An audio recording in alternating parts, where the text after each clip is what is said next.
All right, everyone, bienvenidos a la clase de español. Thank you. Welcome to Spanish class. My goal with all of these YouTube tutorials is to keep it under 5 minutes, so let's see what we can do. All right, I'm not going to go over every letter in the alphabet because you have your book for that. You have your online site where you can hear and repeat the words, and you'll be doing that as an activity, and I'll be grading you. So if I hear anything that needs to be corrected, I will let you know in the feedback. But I did want to show you and go over a couple letters in particular that were important to hear more about. The first one are our group of vowels, A, E, I, O, U. Let's look at those. A, E, I, O, U. All right, that's your group of vowels, las vocales. All right, let's talk about the sound that they make. La letra A makes A, as in just like that. But in Spanish, we want to shorten it down to just the sound itself. One beat, and that's over. So it's the letter A. The next one, E. If you need help, you can think about the word egg in English. That's the sound that we want to have, that E sound.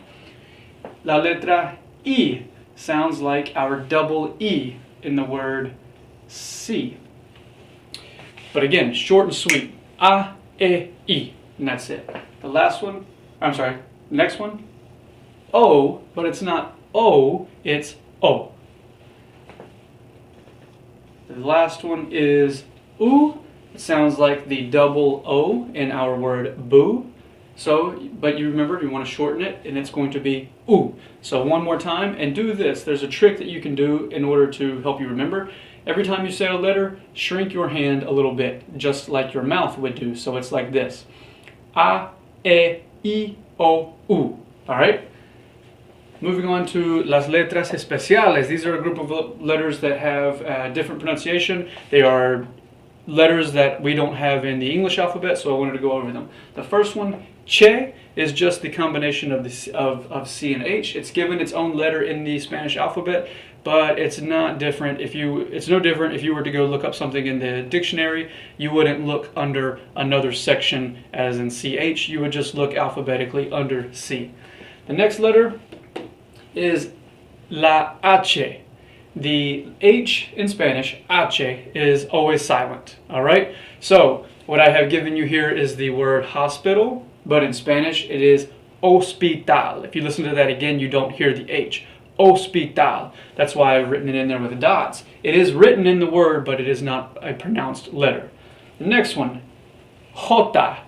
Jota. Depending on where you are from in the Spanish-speaking world, this sound will vary a little bit, but it should sound like our hard H sound. So if you say the word hard, that initial H sound, that's the sound that we have with the letter jota. The double L, it is its own letter, it is its own sound. It should sound something like a combination of J and Y. So what you see me underlining there is the verb llamar, which means to call. And it should sound like I have it written here, llamar. The next letter is the ñ.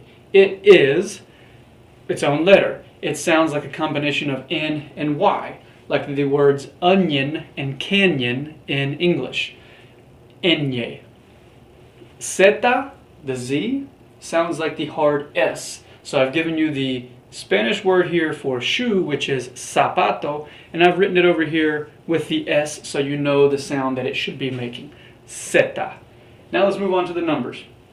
Here you have 1 to 10, and you can remember those. You can do whatever you need to remember those. But here I want to talk about how we go through and making larger numbers.